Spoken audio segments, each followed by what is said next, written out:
Député et ministre français, il est l'une des figures marquantes de l'Afrique post-coloniale. Voici le parcours de Félix Houphouët-Boigny, le premier président de la Côte d'Ivoire.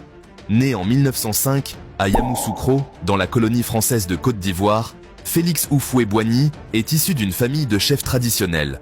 Il reçoit une éducation chrétienne et devient l'un des premiers médecins africains de l'Afrique occidentale française. Sa carrière médicale le met en contact avec les réalités sociales de son pays, ce qui le pousse vers l'engagement politique. Dans les années 40, il fonde le syndicat agricole africain, qui défend les droits des planteurs ivoiriens, notamment face aux colons européens.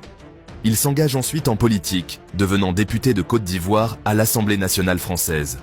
Houphouët-Boigny milite activement pour les droits des Africains et joue un rôle clé dans l'abolition du travail forcé en Afrique coloniale. Il cofonde par la suite le Rassemblement démocratique africain, un parti politique visant à unir les peuples d'Afrique pour l'indépendance. Cependant, il adopte une approche pragmatique et coopère avec la France pour obtenir une indépendance pacifique. Devenu ministre délégué puis ministre de la Santé en France, il cumule ses ministères avec le poste de Premier ministre de Côte d'Ivoire. En août 1960, la Côte d'Ivoire accède à l'indépendance pleine et entière.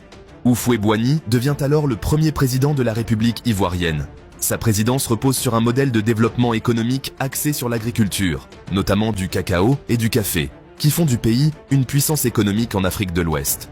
Il instaure aussi une politique de stabilité, en évitant les conflits et en entretenant de bonnes relations avec la France. Cette alliance avec Paris lui vaut des critiques, mais elle garantit des investissements et un soutien politique.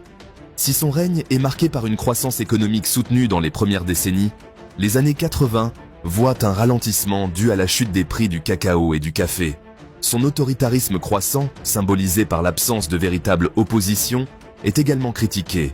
Pourtant, il reste une figure respectée pour avoir maintenu la paix dans son pays, contrairement à d'autres nations africaines. Surnommé le sage de l'Afrique, Houphouët-Boigny est réélu à 6 reprises avec 100% des voix.